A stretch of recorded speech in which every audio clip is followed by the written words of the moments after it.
একদিকে মানুষের হক নষ্ট করা আর অন্যদিকে সেজদায় গিয়ে জান্নাত খোঁজা। বুঝলাম না, জান্নাত কি তোমার বাবার সম্পদ? হাজার হাজার সেজদা দিলেই আল্লাহ তোমাকে দিয়ে দিবে?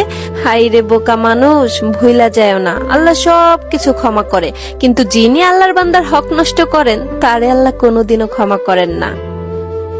আমাদের সমাজে কিছু কিছু মেয়ে আছে যাদের বিয়ে করতে ভালো লাগে, জামাইকে ভালো লাগে, সংসার করতেও ভালো লাগে, কিন্তু জামাইয়ের মা বাপ ভাই বোন এদেরকে দুই চোখেও দেখতে পারে না। কেন রে, তোর জামাইটা কি আকাশ থেকে ঠাস করে পড়ছে? আসলে এসব মেয়েদের না এতিমখানায় যাওয়া উচিত, যাদের আগে পরে কেউ নাই।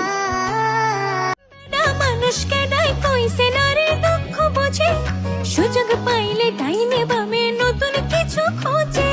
নারী হইল বহুরূপী, রং বদলাইতে পারে। জামাই যদি খারাপ হয় তখন মেয়ের মা বলে, কি করবি মা, ধৈর্য ধরে সংসারটা কর, নিশ্চয়ই তোর কপালেও একদিন সুখ হবে।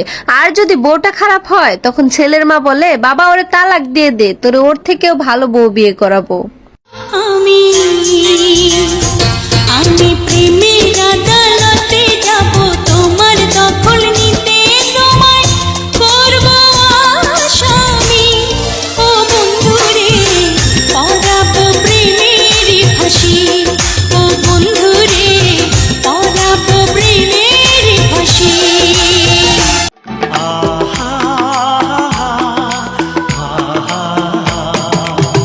একদিন দুটি চোখে স্বপ্ন ছিল, তোমাকে পেয়ে তা সত্যি হলো।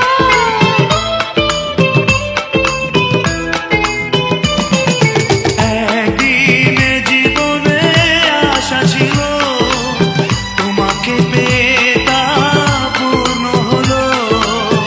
আর কোনো চাওয়া নেই, আর কোনো পাওয়া নেই, সবই যেন পেয়ে গেছি।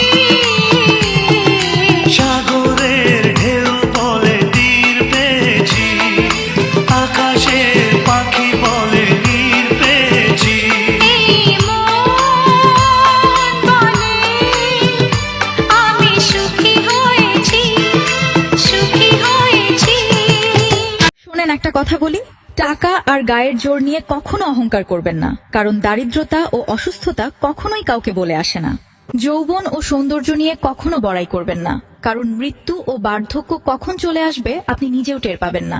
এটাই বাস্তব। অভিশাপ দিব না, ক্ষমাও করব না, শুধু আমার আল্লাহকে বলবো, যারা আমার সরলতার সুযোগ নিয়েছে, বিশ্বাসের অপব্যবহার করেছে, নিজের সুখের জন্য যারা আমার জীবনে কলঙ্কের দাগ লাগিয়েছে, তাদের বিচার তুমি তোমার নিজের হাতে করো আল্লাহ। কারোর সাথে তর্ক করার আগে মনে রাখবেন, মৌমাছি কখনো ময়লার মাছিকে বোঝাতে যায় না যে মধুর দাম অনেক বেশি, কারণ যার কাছে ময়লাই স্বর্গ তার কাছে মধুও মূল্যহীন।